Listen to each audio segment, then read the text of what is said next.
ಮನೆಯಲ್ಲಷ್ಟೇ ದೇವರಿಗೆ ಪೂಜೆ, ಆದ್ರೆ ಪೂಜೆ ಮಾಡಲ್ಲ. ಹಬ್ಬ ಹರಿದಿನಗಳಲ್ಲಿ ಮಾತ್ರ ದೇವರಿಗೆ ಅರ್ಚನೆ ಪೂಜೆ ಅಷ್ಟೇ. ಆದ್ರೂ ಪೂಜೆ ಮಾಡದೆ ಇಲ್ಲಿ ಸಂಬಳವನ್ನ ಪಡಿತಿದ್ದಾರಂತೆ ಅರ್ಚಕರು.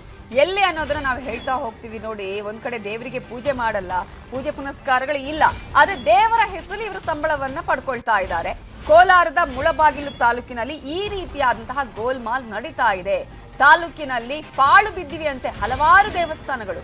ಸೊ ಈಗ ಪಾಳು ಬಿದ್ದಿದೆಯಲ್ಲ, ಯಾಕೆ ದೇವಸ್ಥಾನಕ್ಕೆ ಪೂಜೆ ಪುನಸ್ಕಾರ ಭಕ್ತರು ಬರೋದಿಲ್ಲ ಯಾಕೆ ಅನ್ನುವಂತಹ ಒಂದಷ್ಟು ಹಿನ್ನೆಲೆಯಲ್ಲಿ ಅರ್ಚಕರು ಪೂಜೆ ಮಾಡಲ್ಲ. ವರ್ಷಕ್ಕೆ ಒಂದೆರಡು ಬಾರಿ ಹಬ್ಬ ಹರಿದಿನಗಳಿದ್ದಾಗ ಮಾತ್ರ ಅರ್ಚಕರು ಪೂಜೆಯನ್ನ ಮಾಡ್ತಾರೆ. ಆದ್ರೂ ಇವರು ಮುಜರಾಯಿ ಇಲಾಖೆಯಿಂದ ವೇತನವನ್ನ ಪಡಿತಾ ಇದ್ದಾರೆ.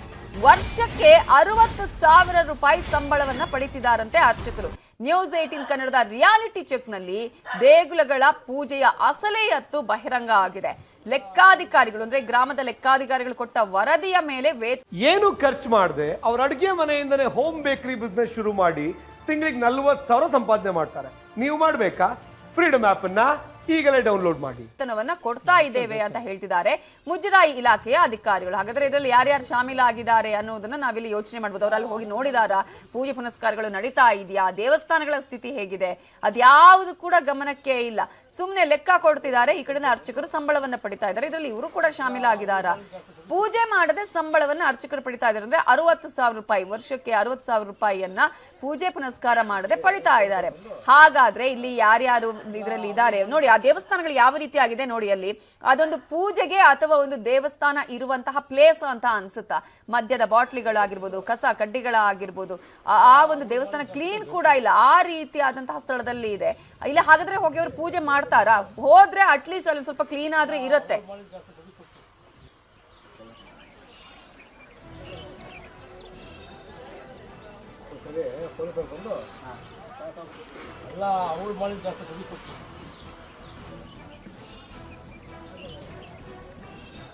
ಸರ್ 1 ತಿಂಗಳೆಲ್ಲ 2 ತಿಂಗಳಿಂದ ಯಾರು ಬರ್ತಾ ಇಲ್ಲ. ಅಲ್ಲಿ ಬಿದ್ದಾಗ್ಲಿಂದ ಯಾರು ಬರ್ತಾ ಇಲ್ಲ. ಅದು ನಿಜ. ಅದು ದೇವಸ್ಥಾನ ಬಿದ್ದು ಎಷ್ಟು ವರ್ಷ ಆಗಿತ್ತು? ಈ ಎಷ್ಟು ವರ್ಷ ಅಂದ್ರೆ 4 ವರ್ಷ ಆಗೋಯ್ತು. ಮತ್ತೆ ಕಟ್ತಾ ಇದ್ದಾರೆ. ಅದು ಶಾಂಕ್ಷನ್ ಆಗಿದೆ ಅಂತ ಹೇಳಿದ್ರು. ಅದಕ್ಕೋಸ್ಕರ ಅದು ಹಂಗೆ ಇದೆ. ಪೂಜಾರಿ ಪೂಜೆ ಮಾಡಕ್ ಬರ್ತಾ ಇಲ್ಲ, ಯಾರು ಬರ್ತಾ ಇಲ್ಲ. ಮತ್ತೆ ಅವ್ರಿಗೆ ಸಂಬಳ ಎಲ್ಲ ತಗೊಳ್ತಾರೆ ಅವರು ಪೂಜಾರಿ? ನಮ್ಗೆ ಗೊತ್ತಿಲ್ಲ ಸರ್. ಪೂಜಾರಿ ಯಾವ ಊರವರು? ಕಪ್ಪಲಗೋಡು ಅಂತ ಹೇಳ್ತಾ ಇದ್ದಾರೆ. ಯಾರು ಪೂಜಾರಿ ಹೆಸರೇನು ಸರ್ ನಮ್ಗೆ ಗೊತ್ತಿಲ್ಲ. ಇವ್ರು ನಮ್ಮವರೇ ಹೋಗಿದ್ರು ಅವತ್ತು. ಅದು ವಾಸ್ತವ. ಅಲ್ಲ, ಅವ್ರು ಬರ್ತಾರೆ ಅಂತಾರೆ, ನೀವು ಬರಲ್ಲ ಅಂತೀರಾ? ನಾವು ಬಂದ್ರೆ ಕಲ್ಪಲ್ಲಿ ಅವ್ರು ಮಾತ್ರ ಬರ್ತಾರೆ. ಅಲ್ಲಿ ಪೂಜೆ ಮಾಡ್ತಾರೆ ಅವ್ರು. ಪಾಪ ತಿಂಗಳಿಗೊಂದ್ಸಾರಿ ಬರ್ತಾರೆ. ಪೂಜಾರಿ ಬರಲ್ಲ, ಆತನ ಬರಲ್ಲ ಇಲ್ಲಿಗೆ? ಇಲ್ಲಿ ಬಾರಿ ಇದು ನಮ್ಮ ತಾತರ ಕಾಲದಿಂದ ಇದೆ ದೇವಸ್ಥಾನ. ಮುಜರಾಯಿ ದೇವಸ್ಥಾನ ಇದು? ಮುಜರಾಯಿ ದೇವಸ್ಥಾನ. ಕಮಿಟಿ ಎಲ್ಲ ಇದೆಯಾ ದೇವಸ್ಥಾನಕ್ಕೆ? ಕಮಿಟಿ ಮಾಡಿದ್ದೀವಿ, ಇನ್ನ ಮೂವ್ ಆಗ್ಲಿಲ್ಲ. ಪೂಜಾರಿ ಇದ್ದಾರೆ ದೇವಸ್ಥಾನಕ್ಕೆ? ಇದಾರೆ, ಅನಂತಾಚಾರ್ಯ ಅಂತ. ಎಷ್ಟು ದಿನಕ್ಕೆ ಒಂದ್ಸಲ ಬರ್ತಾರೆ ಅವರು? ಶಿವರಾತ್ರಿಗೆ ಒಂದ್ಸತಿ ನಾವೇ ಹೋಗಿ ಕರ್ಕೊಂಡು ಬರ್ಬೇಕಾಯ್ತು. ಅವಾಗ ಬರ್ತಾರೆ. ಈಗ ದೇವಸ್ಥಾನ ಸುತ್ತ ಗಿಡಗಳೆಲ್ಲ ಬೆಳ್ಕೊಂಡಿದೆ. ನೋಡಿದ್ರೆ ಪೂಜೆ ಮಾಡಂಗಿಲ್ಲ ನೀವು ಯಾರು ಇಲ್ಲಿ ಯಾರು ಮಾಡ್ತಾ ಇಲ್ಲ ಸದ್ಯಕ್ಕೆ. ಶಿವರಾತ್ರಿಗೆ ಒಂದ್ಸತಿ ಇಲ್ಲಿ ಜಾತ್ರೆ ನಡೀತದೆ, ಊರಲ್ಲಿ ಮೆರವಣೆ ಇದು ಎಲ್ಲ ಮಾಡ್ತೀವಿ. ಅಲ್ಲ, ಪೂಜಾರಿ ಸಂಬಳ ತಗೊಳ್ತಾರಂತೆ, ಬಟ್ ಬರಲ್ಲ ಅಂತ ಹೇಳ್ತಾರೆ. ಅದು ನಿಜಾನಾ? ಬರಲ್ಲ, ಬರ್ತಾ ಇಲ್ಲ. ನನಗೆ ಸಂಬಳ ಬರ್ತಾ ಇಲ್ಲ, ನಮ್ಗೆ ಕಮಿಟಿ ಮಾಡಬೇಕು ಅಂತ ನಮ್ಮ ಮೇಲೆ ಇದು ಮಾಡಿದ್ರು. ಕಮಿಟಿ ಮೂವ್ ಮಾಡಿದ್ರೆ ಇಲ್ಲಿ ಊರಿನಲ್ಲಿ ರಾಜಕೀಯದಿಂದ ಅದು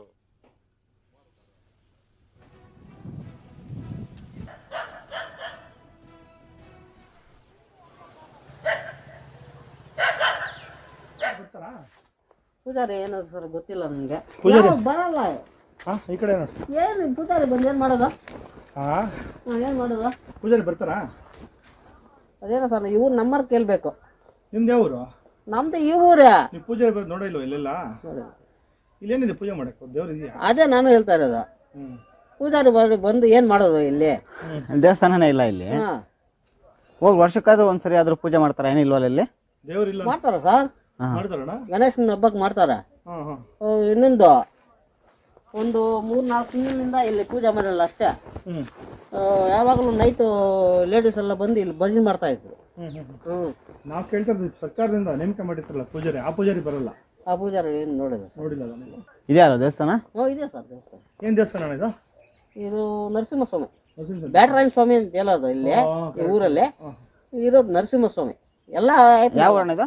ಯಾವ ಊರು ಹೇಳ್ರಿ? ಗುಂಡ್ಲಲ್ಲಿ. ಸಿ ಗುಂಡ್ಲಹಳ್ಳಿ.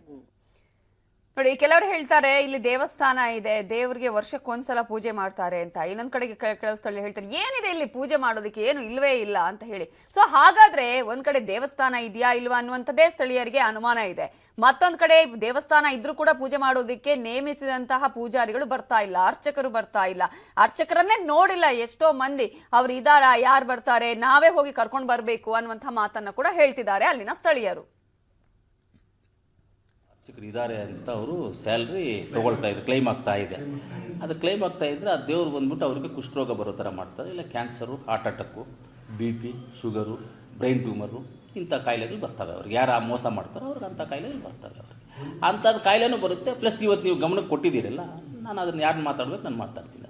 ದೇವ್ರ ಹೆಸರಲ್ಲಿ ಹೆಂಗೆ ಮಾಡಿದ್ರೆ ನಾನು ಹೇಳ್ದೆಲ್ಲ ಅವೆಲ್ಲ ಬರ್ತವೆ ಅವ್ರಿಗೆ, ಗ್ಯಾರಂಟಿ ಅದೆಲ್ಲ ಬರುತ್ತೆ. ಇವಾಗ ನೀವು ನನ್ನ ಗಮನಕ್ಕೆ ಕೇಳಿದ್ದೀರಲ್ಲ, ಅದನ್ನು ನಾನು ಮುಜರಾಯಿ ದೇವಸ್ಥಾನಗಳಿರೋದು ನಮ್ಮ ಮುಳ್ಬಾಗಿಲಲ್ಲಿ, ಜನಗಳಿಗೆ ಯಾರಿಗೂ ಗೊತ್ತಿಲ್ಲ. ಗೌರ್ಮೆಂಟ್ ರೆಕಾರ್ಡಲ್ಲಿರೋದು ನಮ್ಮ ಮುಳ್ಬಾಗಿಲಿಗೆ ಬಂದು ಅಮ್ಮ ದೇವಸ್ಥಾನ ಅಂದರೆ ಗುಜ್ಜಿನಲ್ಲಿ ಚೌಡೇಶ್ವರಮ್ಮ ದೇವಸ್ಥಾನ.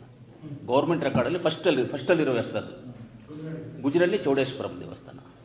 ಅದನ್ನು ನಾನೇ ಡೆವಲಪ್ ಮಾಡಿದ್ದೀನಿ. ಅದು ಮುಜರಾಯಿ ಇದೆ, ಅದನ್ನು ಡೆವಲಪ್ ಮಾಡಿದ್ದೀವಿ, ಕಟ್ಟಿದ್ದೀವಿ. ಸಿಂಪಲ್ ಪೂಜೆ ಅಲ್ಲಿ ಆ ದೇವಾಲಯದಲ್ಲಿ ಅರ್ಚಕರು ಇದ್ದಾರ, ನೇಮಕಾತಿ ಮಾಡಿರೋ ಅರ್ಚಕರೇ ಇದ್ದಾರ, ಮತ್ತು ಅವರಲ್ಲಿ ವಾರ ಪೂಜೆ ಆಗ್ಬೋದು, ದಿನದ ಪೂಜೆ ಆಗ್ಬೋದು, ಅದನ್ನು ಮಾಡ್ತಾ ಇದ್ದಾರಾ ಇಲ್ವಾ ಅಂತ ಪರಿಶೀಲನೆ ಮಾಡಿಕೊಂಡು ಕನ್ಸಂಡ ಅಲ್ಲಿರೋ ವಿಲೇಜ್ ಅಕೌಂಟೆಂಟ್ ಮುಖಾಂತರ ಅವರು ಪರಿಶೀಲನೆ ಮಾಡಿಕೊಂಡು ಅವರೇ ಅಲ್ಲಿ ಪೂಜೆ ಮಾಡ್ತಾ ಇದ್ದಾರೆ, ಆ ದೇವಾಲಯದಲ್ಲಿ ಇದ್ದಾರೆ ಅಂದಾಗ ಅವರಿಂದ ಒಂದು ದೃಢೀಕರಣ ತೊಗೊಂಡು RIVAಯಿಂದ ವರದಿ ತೊಗೊಂಡು ಅವ್ರಿಗೆ ತಸ್ದೀಕನ್ನು ಅವ್ರ ಅಕೌಂಟಿಗೆ RTGS ಮುಖಾಂತರ ಮಾಡಬೇಕಾಗಿರುತ್ತೆ.